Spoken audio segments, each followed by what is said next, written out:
Buenas tardes, Ricardo Ursúa, le doy la más cordial bienvenida. Nuevamente estamos juntos y eso me da mucho gusto que se integre nuevamente a otro programa de Acontecer Médico. Esta tarde estamos con mucho gusto de estar nuevamente hablando de un tema de salud que sabemos que les va a ser de mucho interés. Muchísimas gracias por seguirnos en Facebook, muchísimas gracias también por aquellos comentarios que nos hacen llegar a través de nuestra página web, a través inclusive de mensajito o inclusive de lo que es el Twitter, que también ya estamos ahí, pero puestazos, yo ahí estoy muy al pendiente para que estén en contacto constante con nosotros a través mío o a través directamente de nuestro staff de Acontecer Médico. Esta tarde vamos a hablar de algo que es muy relevante en la vida de todo mundo. ¿Por qué? Porque todos estamos, como hemos dicho en muchas ocasiones, expuestos a tener algún tipo de problema. Vamos a hablar sobre lo que es la cirugía plástica reconstruyendo vidas. Este es el tema de esta tarde porque esa es la realidad. El contar con cirujanos plásticos, tanto estéticos pero reconstructivos, es una forma en la que no nada más se reconstruye la parte del cuerpo, sino que se reconstruyen vidas. Y ahorita vamos a ver por qué durante toda esta hora. Así que quédense con nosotros. Bienvenidos.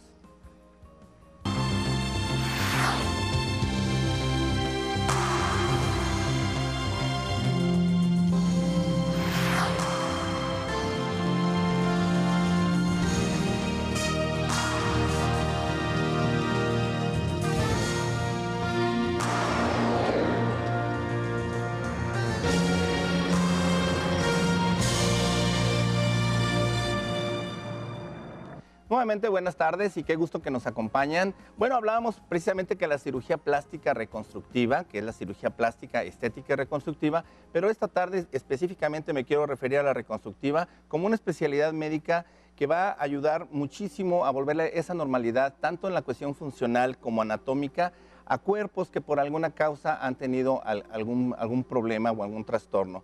El hecho de poder corregir estas deficiencias funcionales en el cuerpo también, por supuesto, que va muy ligado a la cuestión estética, que es reconstruir deformidades. Pero lo que yo decía al principio, totalmente reconstruir vidas.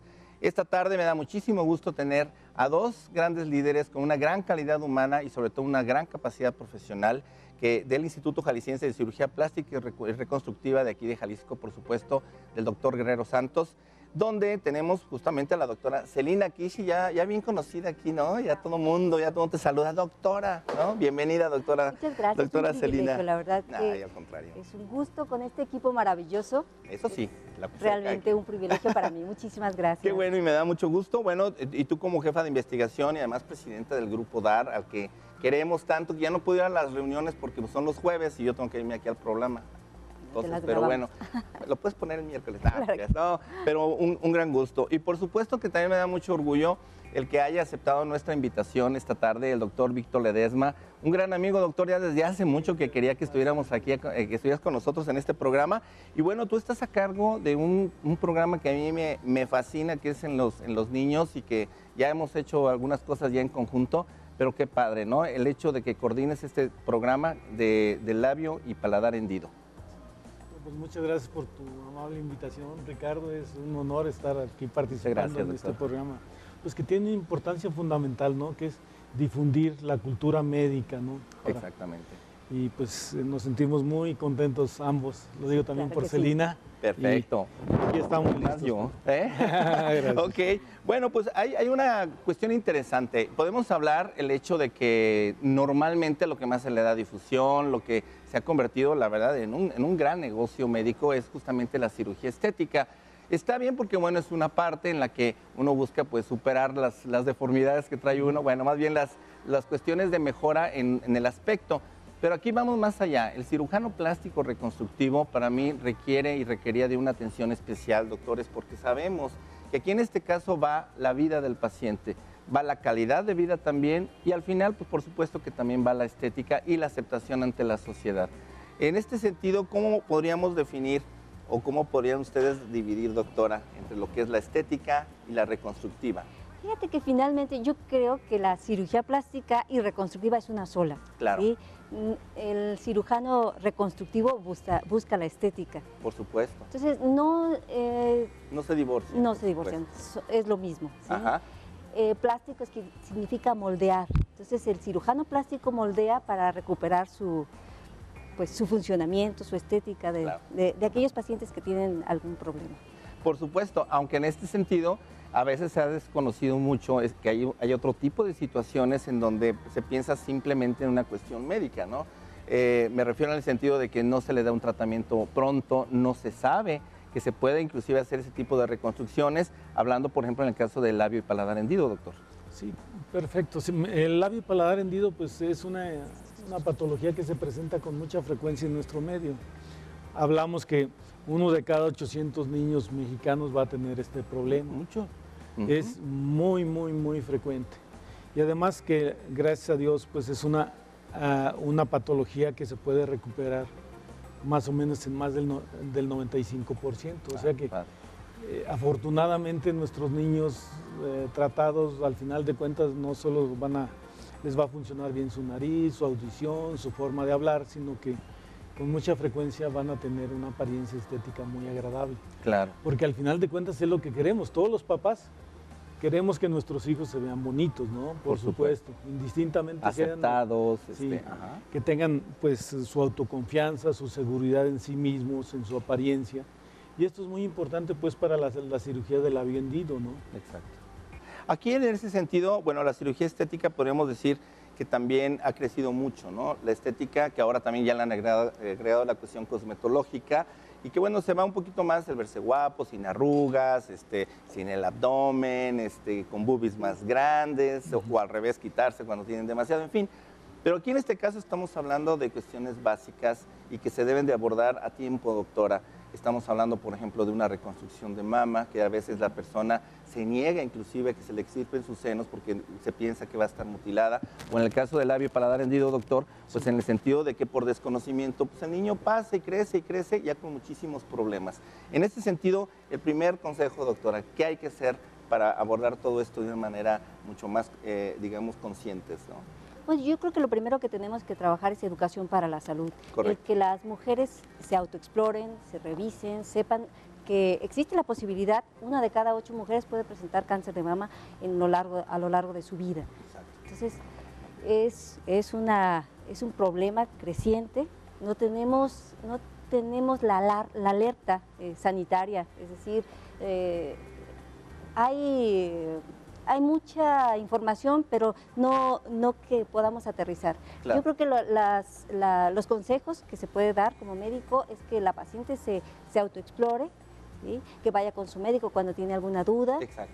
Y que actúe. Y que actúe, exactamente. Si tiene desafortunadamente el diagnóstico de cáncer de mama, que sea en las primeras etapas. ¿Sí? Claro. Mientras más pequeño es el tumor, más posibilidades tiene de curación y también de una reconstrucción más temprana. Por supuesto, y ese es el caso también para aquellos pequeños con labio y paladar hendido, porque de alguna manera yo creo que es muy importante que mientras más pronto, mejor. Sabemos que los pequeños pues, son más nobles, el tejido es más moldeable y bueno, hay que hacer el abordaje. Este es el tema de esta tarde, quédense con nosotros, cirugía plástica reconstruyendo vidas. Bienvenidos.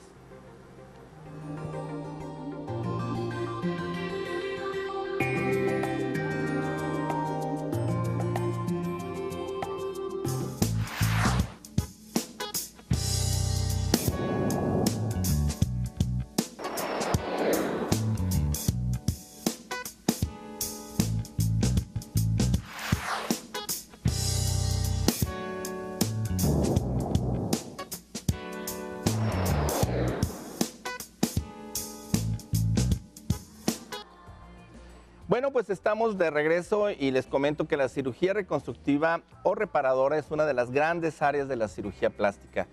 En estas cirugías participan también múltiples especialistas, porque obviamente no es nada más lo que se ve, sino también la cuestión del funcionamiento anatómico.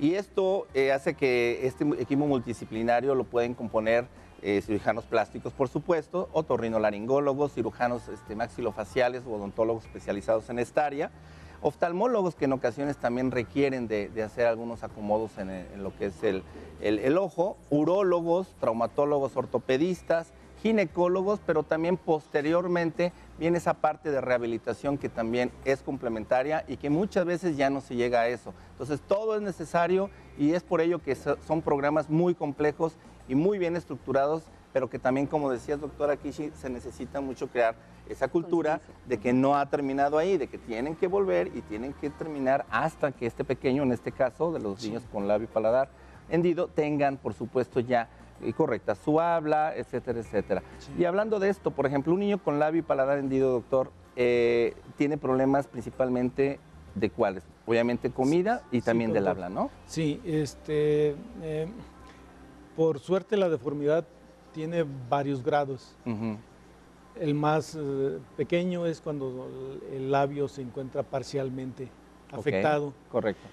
De ahí puede ser a la deformidad más severa, cuando está afectado ambos lados de los labios y está afectado el paladar en forma bilateral. Correcto. Cuando esto está afectado, hay problemas para la erupción de los dientes, hay problemas para hablar, puede haber problemas del oído medio, puede haber problemas del crecimiento del macizo facial. Puede haber problemas pues para la respiración, para la alimentación. Y todo eso nos obliga a que tengamos un equipo multidisciplinario, como pues, muy acertadamente ya mencionaste, Ricardo, ¿no? Sí. Entonces, nuestro tratamiento inicia desde que nace el bebé. Algunas veces lo podemos identificar de manera previa cuando se hace un ultrasonido y a los 6 o 7 meses se detecta que el niño tiene el labio o paladar hendido. Correcto.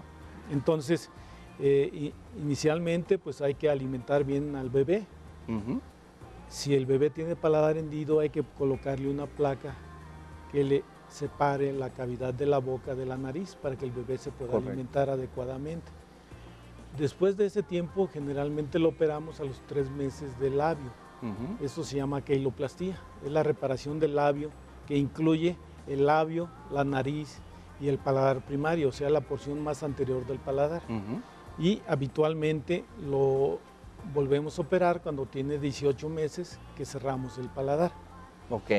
Al mismo tiempo se le va dando un manejo multidisciplinario. Intervienen ahí, por ejemplo, genética, en el cual trata de identificar el origen del problema, si es de tipo hereditario, si es exposición a algún agente teratogénico, si es una deficiencia alimenticia, si es un agente infeccioso. Y se maneja por ortodoncia, por terapia del lenguaje. O sea, en terapia del lenguaje, una vez que le operamos el paladar, le enseñan a hablar adecuadamente. El otorrinolaringólogo nos revisa la función auditiva porque es fundamental para que el niño pueda hablar, que escuche perfectamente bien. Al mismo tiempo se le está vigilando el crecimiento del tercio medio de su cara, la erupción de sus dientes, ¿verdad? Y tratar las complicaciones que se pueden presentar de las cirugías.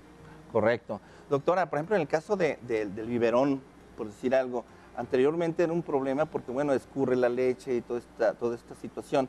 ¿Actualmente ya hay biberones especiales? Fíjate que mucho tiene que ver la técnica. En el instituto se les enseña desde que llega el pacientito a tener una técnica adecuada para la alimentación.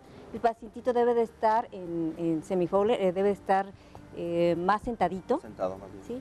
Y los orificios de la mamila son dirigidos hacia abajo en lugar de hacia arriba. Además, también como comentaba el doctor Víctor Ledesma, se les pone una plaquita obturadora, se les saca un molde para que no haya comunicación y ellos puedan alimentarse. Correcto. Es muy importante que los niños aprendan a succionar, porque eso les desarrolla sus capacidades. Claro. Tiene que tener, porque una tendencia era de colocarles alguna pequeña sonda nasogástrica para estarlos alimentando por medio de una jeringa. Y la verdad que eso hace que el paciente no tenga desarrollo psicomotriz. Por supuesto. Entonces, tiene que aprender a succionar. A mamar, como dicen, a mamar, ¿no? Sí. En este sentido, la cuestión de la complicación que hay cuando en esta situación se llega la leche, por ejemplo, a oído o a otras partes donde no debe haber este líquido, ¿sería una de las principales complicaciones? No, generalmente el paciente, o sea, se le enseña a la madre a alimentarlo.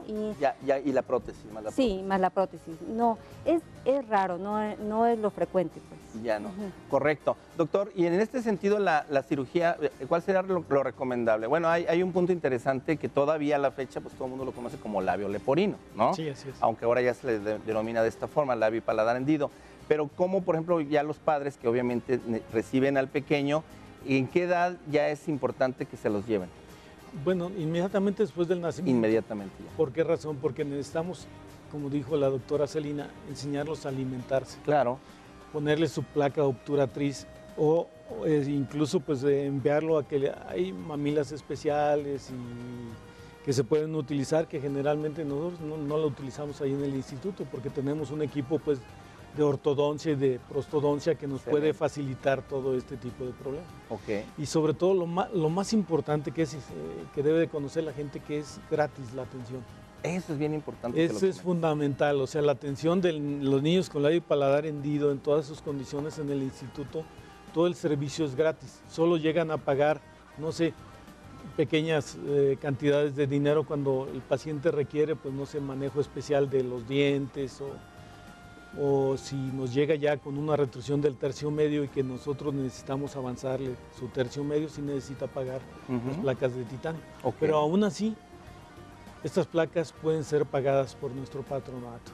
Nuestro patronato nos da un gran apoyo para que pacientes muy pobres pues eviten gastos, no sé, de 20, 30 mil pesos, algunas veces hasta más. Exacto. Que el patronato del Instituto Jalisciense de Cirugía Reconstructiva de la Secretaría de Salud se lo financia. Eso está excelente. En cuanto al conocimiento más a profundidad, doctora Kishi, de esta situación de deformidades congénitas, ¿se tienen ya estudios genéticos o saben, por ejemplo, cómo poder evitar, obviamente desde antes? Tiene que ver, por ejemplo, quienes drogan, no sé, el alcohol, cuestiones hereditarias. ¿Qué es lo que en un momento dado se ha sabido o se investiga que se tenga conocimiento que ocasiona esta deformación?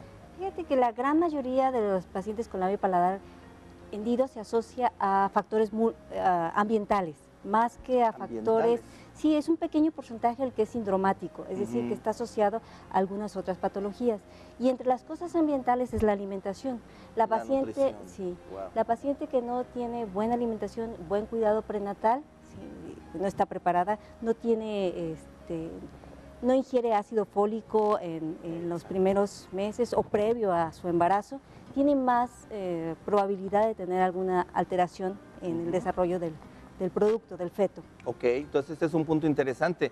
Estamos hablando que la nutrición aquí sería una prioridad para poder tener abordaje, por ejemplo, en las pues, población vulnerable que se denomina, con menores recursos, que su alimentación es pues totalmente mala. Sí, de hecho, por eso se presenta en poblaciones marginadas o en poblaciones que no tienen un buen cuidado de su salud. Bueno, no tienen los recursos para... O los recursos también. Ok, entonces estamos pensando que el labio y paladar hendido son defectos congénitos, pero que en este caso definitivamente la causa es genética. ¿Por qué se da esta situación? ¿Por qué se genera esa fisura, doctor?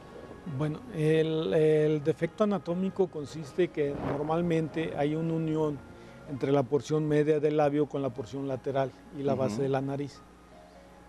Cuando esto sucede en una etapa muy temprana, estamos hablando entre la 5ª a la 8ª semana de desarrollo del bebé dentro de la matriz. Y el paladar se cierra en una forma un poquito más tardía, entre el 8 al 12avo. A la 12ava semana se retrasa ese cierre. Y es un poquito más tardado en las mujeres. Esto hace que el paladar hendido como entidad aislada, o sea, cuando se presenta sola sea más frecuente en el sexo femenino. Ok, buen punto. Sí. Y curiosamente el labio y paladar hendido es más frecuente en el sexo masculino, cuando se presenta junto. Correcto, ya cuando van en combinación. Y pues algo que ha habido pues algunas intenciones para prevenir este tipo de deformidad, que es la aplicación de ácido fólico. Por ejemplo, yo tengo la experiencia de que sí ha habido una disminución, incluso en la ciudad de Guadalajara, porque antes de la aplicación de ácido fólico creo que teníamos más o menos un niño con labio y paladar hendido cada 650 o 700. Ahorita ya tenemos un niño cada 800. O sea, ya ha habido un impacto, no la resolución del problema, pero ha habido una mejoría. Entonces sí es algo muy recomendable, como dice la doctora, la adecuada alimentación, el evitar factores potencialmente teratogénicos como el fumar, el tomar, la exposición a algunos medicamentos, a radiación, a agentes del medio ambiente como son pues los fertilizantes, los insecticidas, También es muy importante pues, evitar que las madres gestantes tengan algunos problemas infecciosos, sobre todo los virales que pudieran ocasionarle también. Otro tipo de problemas, ¿verdad? Pues es muy complejo, pero es bueno entonces tomar en consideración que el primer paso es la nutrición. Lo hemos comentado en muchísimos programas y nuevamente caemos otra vez al mismo punto de que es algo que se tiene que reforzar mucho, la cuestión de educación en nutrición, saber qué es lo que hay que comer sobre todo, ¿no? Sí, y sobre todo lo que sea rico, en este caso de ácido fólico. Sí.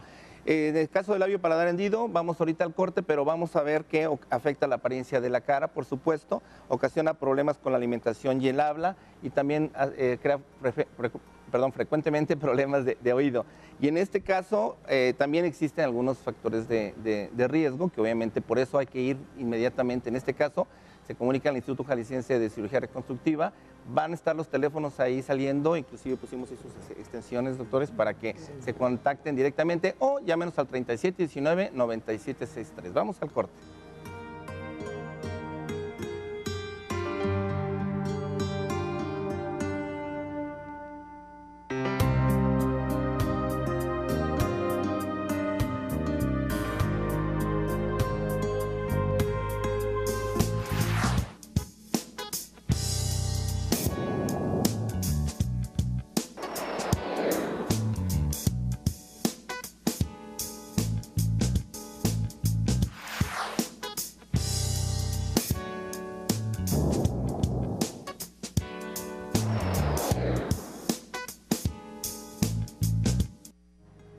Bueno, estamos hablando esta tarde de cómo la cirugía plástica puede salvar vidas y puede mejorar vidas. Yo creo que en ese sentido de poder nosotros, en ese sentido, saber que se puede reconstruir una deformidad o en este caso todavía no llegar a la cuestión de imagen, nada más de apariencia, de contrarrestar el envejecimiento, sino que aquí en este caso pues va la vida. Estamos hablando en este caso de cirugía que son muy urgentes en los pequeños y que a veces los padres, por desconocimiento, no llevan, en este caso el Instituto Jalisciense de Cirugía Reconstructiva, Dr. Guerrero Santos, donde existe este programa para ayudar al labio y o paladar hendido. Recuerden que todavía se le denomina labio leporino.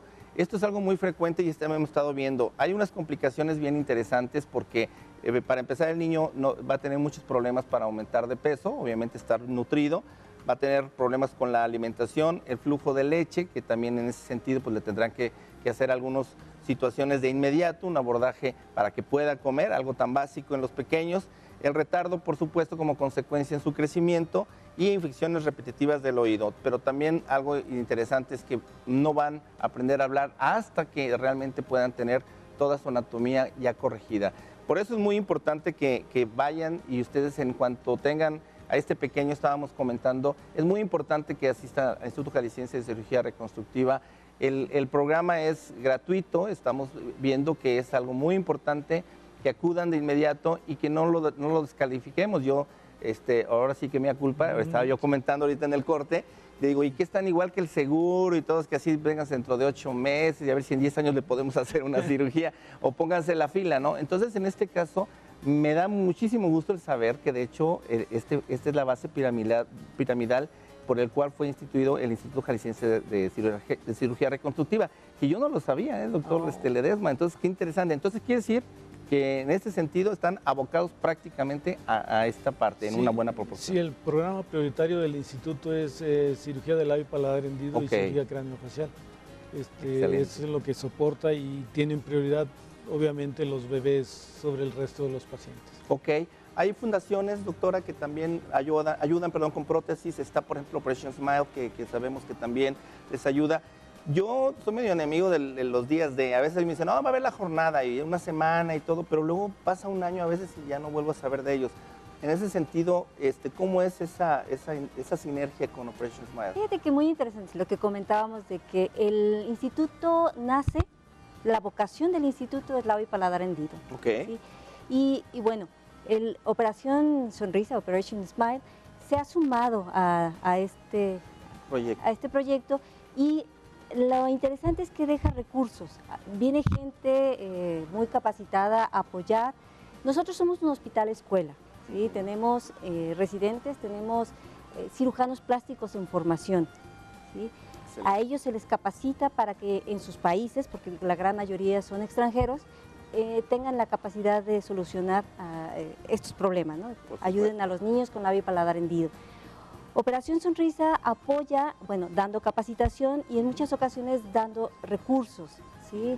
Al niño de labio y paladar hendido, bueno, por supuesto no paga nada, pero se apoya, se solventa pues desde los viáticos, desde la alimentación, claro, exámenes de laboratorio, apoyo para sus familiares, etcétera. Entonces, asociaciones como estas le dan vida claro, a nuestro... Y es una constante, no claro, es una semana al año, por ejemplo. Sí, son 2 semanas al año, más pero intensivas, digamos. Sí, pero se trabaja todo el año. Nosotros todo el año operamos. Están operando. Sí. Yo creo que eso es bien importante, porque también a veces se confunden las personas, ¿no? De que dicen, sí, ya se me pasó la semana, pues ahora me esperaré hasta el año que entra. Entonces creo que es importante esto que estamos aterrizando aquí, de que en cualquier momento ya pueden acudir allá al Instituto Jalisciense de Cirugía Reconstructiva. El procedimiento, ¿cuál es el primer paso que hay que hacer? Hay que estar en el Seguro Popular, o llega directamente uno a abrir su expediente. ¿Qué se requiere? ¿Ahorita, doctor? No necesariamente tiene que estar en seguro. Ahora tenemos la ventaja de la acreditación por el Seguro Popular. Pero y no es un requisito. Fundamental, correcto. Sí. Y bueno, algo muy importante es que hay, como dicen los chicos, hay niveles, hay prioridades. Pues sí. No, si tenemos un paciente de cirugía estética, una lipo, lo que sea, y hay un niño de labio paladar, por supuesto se le da prioridad. Y eso lo tiene que saber el paciente desde que llega. Tenemos cirugía estética y cirugía reconstructiva en el instituto, pero el paciente debe de saber que si hay un niño o hay un paciente de cirugía reconstructiva, es prioritario para nosotros. Qué padre, eso es buenísimo. Entonces es ir a hablar primero, sin cita, tienen que llegar directamente al instituto, se registran y ya empieza todo el proceso. Claro. Correcto.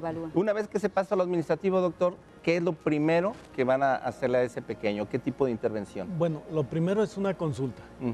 Y esta consulta no es solo de cirugía plástica, sino que es valorado por todo nuestro equipo multidisciplinario. Ya participan todos. Sí. Excelente. Se envía a genética, se envía a otorrino, a dental, a psicología, a terapia del lenguaje.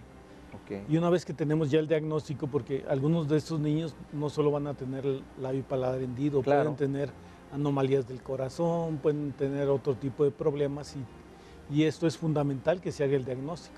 Y también lo que decías, hasta no estar aptos para una cirugía, sí. ¿no? Entonces ya que lo completamos el estudio, ya que le hicieron su placa, ya que empezó su tratamiento, porque su tratamiento, por ejemplo, de ortopedia maxilar es desde el inicio. En la placa, al mismo tiempo que sirve de separación entre la nariz y la boca, la cavidad de la nariz y de la boca, también le activa el crecimiento para tratar de reducir la hendidura y para tratar de acomodar los segmentos que se encuentran fuera de sitio. Y algunas veces, por ejemplo, cuando el niño tiene el labio hendido bilateral, generalmente la parte fisurada del paladar se protruye hacia adelante y es importante colocarle en su posición adecuada, se llama premaxila. Entonces, este tratamiento de ortopedia maxilar debe de hacerse antes del procedimiento de la queiloplastía, o sea, del cierre del labio. Entonces, por eso es la importancia de atender al niño desde su nacimiento y después se da de alta generalmente después de los 17 años, ya que efectuamos la rinoplastia de tipo estético. ¿Cómo cuántas cirugías más o menos ya para dar de alta normalmente se lleva un niño? El promedio de cirugías ideal que nosotros deseamos es que un niño llegue a tener 5 o 6 cirugías en su vida. Claro que tenemos pacientes que han tenido infinidad de cirugías. Entonces, esto es lo importante de tener un equipo multidisciplinario que tenga la suficiente conocimientos, las suficientes habilidades para evitar que pues el niño se la pase en quirófano toda su vida, ¿no? Exacto. Yo tengo un pacientito que llegó conmigo con 34 operaciones. Yo creo que eso no es solo un defecto técnico, sino es inhumano, ¿no? 34, ¿eso es por desconocimiento de quienes lo operaron? No, por malos resultados. Malos resultados. Sí, y generalmente pues una parte importante de los malos resultados es la falta de capacidad.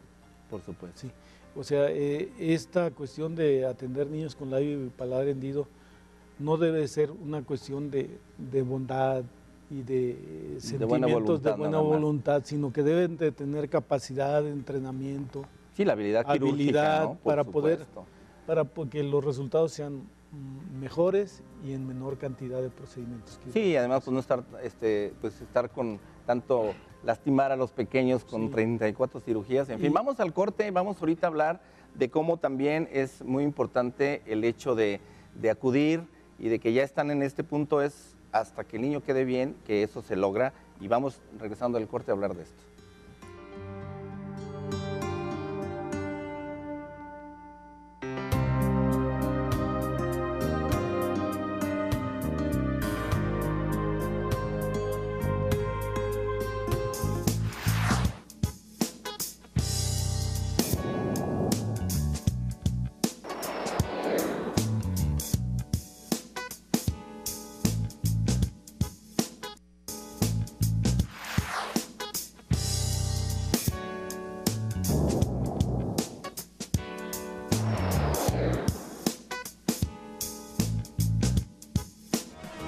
Bueno, pues es importante entonces saber que el Instituto Jalisciense de Cirugía Reconstructiva, Dr. José Guerrero Santos, se encuentra aquí por Avenida Federalismo en Guadalajara, pero claro que puede atender no nomás a otros municipios del estado, sino a otros estados, ya que los cirujanos, bueno, digo nuestros porque yo me enorgullezco de ello, nuestros cirujanos de aquí de Jalisco acuden a otros estados como Chiapas, han ido a Tlaxcala, han ido a otros lugares, haciendo este tipo de brigadas y de campañas en la cuestión de cirugías con labio y paladar hendido. Esto es por ello que también la experiencia, lo que tú decías, doctor, la capacitación que ustedes tienen, pero sobre todo ya esa experiencia y habilidad para poder hacer ese tipo de cirugías, hace que se acorte el tiempo en el que el niño ya puede empezar a tener su vida más normal, ¿no? Sí, por supuesto, esto es fundamental, ¿no? Incluso nosotros, a través de Operación Sonrisa, se establece un programa en donde nuestros cirujanos tienen que estar certificados.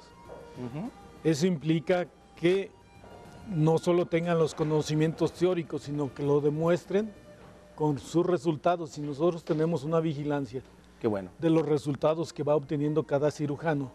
Y cuando alguno de nuestros cirujanos se sale del estándar que necesitamos obtener, nosotros le llamamos estándar dorado, le mandamos llamar y lo preparamos si es necesario. Y también tenemos la puerta abierta a todos los cirujanos plásticos que quieran cooperar con este tipo de jornadas para darles entrenamiento. Excelente, excelente, eso es bien importante. Porque ahorita no tenemos suficientes cirujanos para resolver el problema a nivel nacional. O sea, consideramos que ahorita más o menos nos dedicamos a esto, digamos, de manera más o menos profesional. Algunos 70 cirujanos. De 2.000 cirujanos plásticos, de 2.500 que hay en todo el país. Hay muy pocos y la cantidad de pacientes es enorme. Entonces necesitamos incentivar a otros cirujanos plásticos a que se animen a participar en este tipo de jornadas que al final de cuentas es extremadamente satisfactorio. No saben la satisfacción que se siente dentro de uno y como cirujano de poder resolver este tipo de problemas. Claro que sí, ¿no? Pues se requiere una habilidad muy especial y esa calidad humana que yo decía al principio, bueno, pues eso se repite en cada momento. Hablando de esta cuestión de ser un instituto escuela, o sea, obviamente, entonces además de que son formadores, veo que tú estás en la parte de investigación, doctora Kishi, se está haciendo más, o sea, se está tratando de mejorar, de profundizar la mejor manera de atender este tipo de pacientes.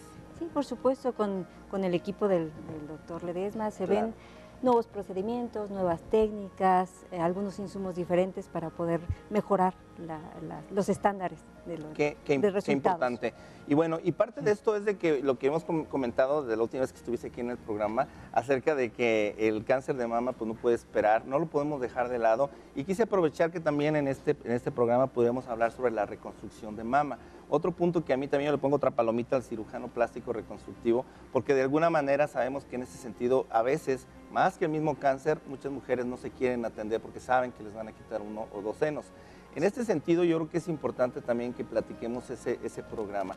Si el prioritario es en el caso de cirugía plástica para labio y paladar hendido, ¿podríamos decir que el segundo más fuerte es el de reconstrucción mamaria, doctora? Yo creo que sí. Ok. Bueno, no, también existe todo lo de pacientes con problemas de mano, ¿sí? Desde traumático, los pacientes con quemaduras, son de los programas que también nosotros apoyamos ahí en el instituto. Pero sí, ahora ha tenido mucho auge o hemos tenido mayor, nos hemos dado a conocer mejor con lo de reconstrucción mamaria. Qué bueno. ¿Sí? Ha sido un problema creciente, lo de cáncer de mama. Tiene unos 15 a 20 años que ha aumentado muchísimo el índice de cáncer de mama. Y bueno, Jalisco es uno de los primeros estados que tiene mayor índice también. Sí, alrededor de 1.400 casos nuevos fueron el año pasado de cáncer de mama y fallecieron alrededor de 400 mujeres por este. Entonces, la verdad que debemos de tener como más conciencia, ¿no? mucha alerta. No solo los programas que hace la Secretaría de Salud o todos los...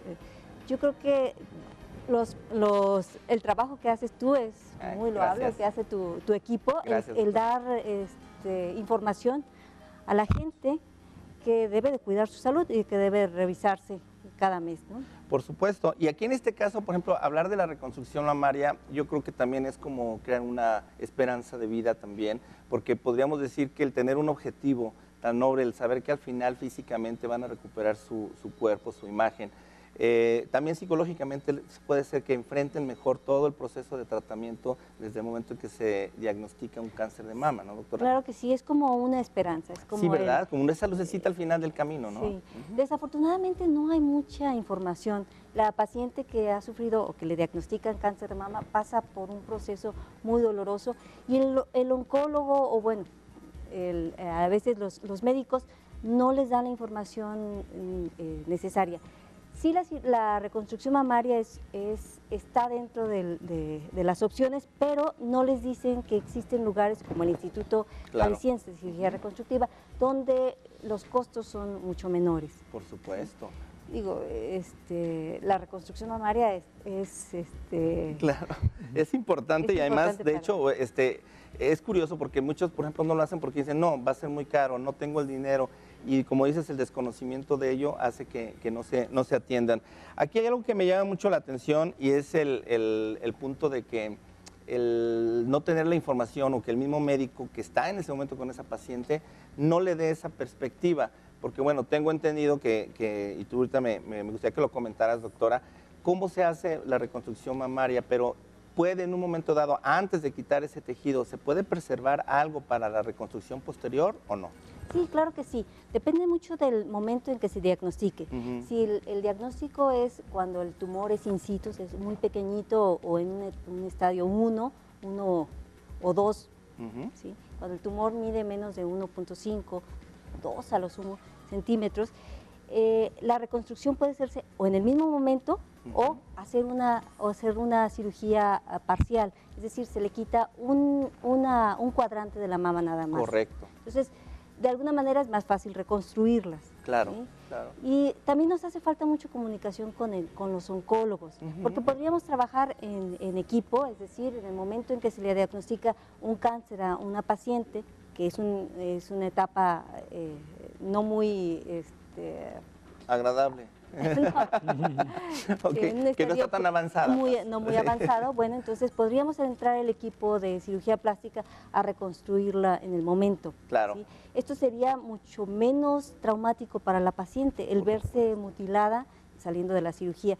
Como que es diferente la evolución de la paciente. Correcto. Y yo estaba viendo que en Europa, por ejemplo, ha estado incrementándose mucho esas cirugías en las que en el momento en que ya ni siquiera tienen el cáncer, sino que están empezando ya a tener constantemente algún tipo de tumorcitos, calcificaciones, etcétera, que ya pasaron su etapa, obviamente, de maternidad y todo, y que algunas deciden de plano totalmente vaciarse las mamas. ¿Eso es factible? Sí, por supuesto. Hay una manera preventiva, pues, de tratar de hacerlo. De hacerlo, porque con alguna frecuencia la paciente tiene antecedentes muy fuertes de cáncer en la mamá, en familiares. Sí, ya ven la lista y dices, pues híjole, la que sigue. Y ya se ve que están en peligro, o algunas veces hay patologías previas como mastopatía fibroquística severa. Ok. O que tienen papilomas intraductales, etcétera. Una gran cantidad de patologías que pudieran desarrollar un cáncer. en una paciente susceptible o determinadas condiciones de la paciente, ¿no? Su edad, su gestación, etcétera. Claro. Entonces, como una opción, o también para tratamiento cuando ya tuvo un cáncer de uno de los senos, ¿verdad? ¿Ya para qué arriesgarse? ¿No? Para qué arriesgar a que volviera a presentar cáncer en el otro seno. ¿Ese criterio se está aplicando, los oncólogos lo están aplicando o dónde está la clave como para que eso a lo mejor se hiciera de alguna manera hasta rutinaria, ¿no? Bueno, yo de manera rutinaria lo hago cuando hago reconstrucción mamaria. Obviamente Celina reconstruye muchísimo más pacientes que yo, ¿no? Pero es una manera en que hay que determinar si el cáncer es multicéntrico. Si el cáncer es multicéntrico hay que hacer prevención del lado opuesto. Correcto. Y consiste su tratamiento, que no es una amputación realmente, es una mastectomía subcutánea con colocación de implante mamario. Claro. Hay una reconstrucción inmediata y pues el resultado habitualmente es muchísimo más satisfactorio que... Pues claro, porque se preserva su misma piel, su mismo pezón, todo, o sea, prácticamente queda inalterado, ¿no? la parte visual. Y de alguna forma, pues ya se está quitando el tejido donde pudiera generarse un cáncer, ¿no? Sin embargo, bueno, tiene que saber la paciente, tenemos que informarle de que la cirugía, la mastectomía subcutánea conservadora de piel no es tampoco la varita mágica para... Por supuesto. Porque todavía queda un pequeño porcentaje de la mama, ¿sí? Claro. Que no la podemos quitar, que es la cola de Spencer, y es más o menos un 10%. Es decir, la paciente debe saber que aún con mastectomía subcutánea tiene una pequeña posibilidad de que pueda tener cáncer de mama. Claro. Y bueno, no es una cirugía como las cirugías estéticas, de solo colocar el implante. El resultado no es tan, y bueno, se le debe de explicar, tan estético como solo colocar un implante. ¿Sí? Además de que la mama queda sin sensibilidad, porque como tenemos que quitar la glándula mamaria y las terminaciones nerviosas, por supuesto, pierde la sensibilidad. Pero en este caso, pues sí es como un seguro, ¿no? Digamos, para esas personas que son con alto riesgo, como comentabas, doctor. Sí. Ahora, ya en este caso, una persona que, bueno, desafortunadamente ya tuvo su cáncer, se le extirpó el seno, ¿en cuánto tiempo ya una vez que superó el cáncer ya se puede empezar con el proceso de reconstrucción? Es muy particular en cada paciente, es decir, dependiendo del tipo de tumor, dependiendo ahora sí del apellido del tumor, nosotros pedimos al oncólogo que nos la remita o que nos haga una carta de autorización en que ya está curada la paciente. Ese es el momento en que nosotros ya decidimos, le explicamos las técnicas que podemos utilizar en cada caso en particular y está lista pues para reconstruirse. En promedio, ¿el siguiente paso qué es? Les ponen primero un expansor, le empiezan obviamente a hacer ya el primer trabajo, el primer abordaje, ¿cuál es? Depende de cada paciente. ¿Sí? Pero en promedio... la gran mayoría de las pacientes las reconstruimos con el tejido de su abdomen. Así aprovechamos, siempre digo que las mujeres tenemos ahí un guardadito. Su guardadito de veras, sí. Ya lo habías comentado. Ese tejido lo usamos para hacer el bulto mamario. Claro. Pasamos por dentro del abdomen y hacemos la mama. Qué maravilla. Y bueno, la paciente queda con un abdomen más plano, más estético. Claro. Y otra de las maneras como la reconstruimos es con un colgajo de dorsal ancho. Pasamos tejido, un músculo muy delgadito que es el dorsal, hacia la parte anterior del tórax y ahí ponemos un expansor para irlo llenando. Correcto. La gran mayoría de las pacientes no es candidata a ponerse nada más un implante o un expansor, ya que como las mastectomías que se hacen aquí llegan en un estadio más avanzado, se hace una mastectomía radical modificada, es decir, se le quita el pectoral y queda muy poquito tejido para poner un expansor.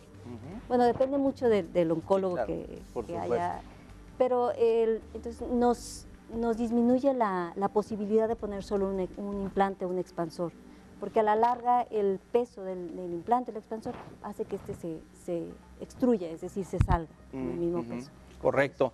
Muy bien, pues de hecho aquí en este sentido las dos cirugías que estamos viendo, la cirugía en el pequeño y la cirugía de reconstrucción de mama ya en las mujeres, podríamos entonces comentar que ya digamos este proyecto está muy avanzado, está muy bien estructurado, tanto que inclusive pues se hace la invitación a otros estados a aplicarlo.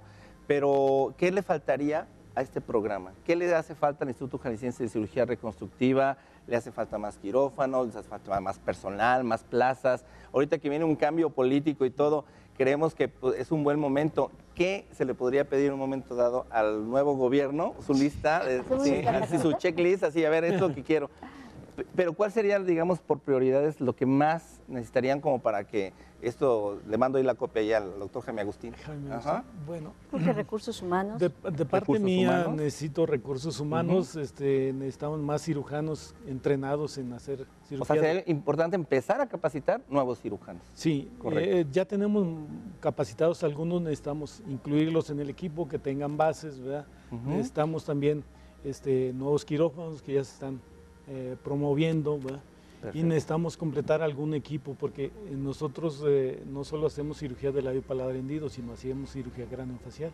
Claro. Entonces requerimos de un soporte de terapia intensiva, de laboratorio, de enfermeras especializadas en el manejo de este tipo de casos, ¿verdad? Que serían fundamentales. Ahorita lo estamos haciendo de manera subrogada. Ah, ok. Pero si contáramos ya de planta con todo este equipo, pues yo creo que podríamos brindar una mejor atención, o sea, mejor calidad y en mayor cantidad. Y en mayor cantidad. Doctora, en este caso para la reconstrucción mamaria, ¿qué hace falta? Bueno, igual también recursos humanos. ¿Sí? Y yo creo que, bueno, necesitamos lo mismo, gente comprometida, gente que se capacite y que esté comprometida a hacer de corazón su trabajo. Sí, no nada más de que impongan una persona, no, alguien que realmente esté comprometido y que tenga esa calidad humana también, creo que es tan importante. Hablábamos también en ese sentido y les platicaba yo que ahorita estamos haciendo alguna labor también en municipios junto con la Fundación Cambiando Jalisco AC. Esta fundación lo que se pretende es que nosotros podamos ir y detectar diferentes problemáticas que hay en los diferentes municipios y obviamente atraerlos aquí a Guadalajara. Hace rato platicábamos y en ese sentido también lo hemos estado viendo, las situaciones que se puedan trasladar hacia acá. Este sería un caso también que ustedes requieran de ese traslado del paciente que no tiene recursos para el pasaje, comidas, etcétera. Una, pues que puedan trasladarse para acá. Y dos, pues dónde dormir, un albergue. Entonces también estaríamos un albergue y también en este caso manera de trasladarse. Igual el mismo caso acá, ¿no, doctor? Por supuesto, sí. Perfecto. Bueno, pues me ha dado muchísimo gusto, la verdad. Pero de verdad es un honor y sobre todo que esperemos que sea otra vez un nuevo inicio. Vamos a insistir otra vez por todo lo que hemos platicado, doctores. A ver si ahora sí la nueva, lo nuevo es la nuestra, ahora sí, y que podamos nosotros avanzar en todos los proyectos en salud. Claro. Y como hemos comentado, aquí está nuestro programa para la Fundación DAR, doctora, también, la vez que requieran, con todo gusto. Doctor, pues podemos hacer muchísimas cosas también. Estamos en la medicina privada también invitándolos a que nos apoyen. Por supuesto, cuenten con nosotros. ¿Y algo más que quieras agregar ya para despedir el programa, doctor? Bueno, simplemente recordarles que el Instituto Jalisciense de Cirugía Reconstructiva de Jalisco está a sus órdenes para atender no solo niños con labio paladar hendido, reconstrucción mamaria, atendemos cáncer de piel, atendemos cirugía de quemados, atendemos cirugía de mano. Atendemos anomalías congénitas de vías urinarias, reconstrucción de miembro inferior, cirugía estética. También.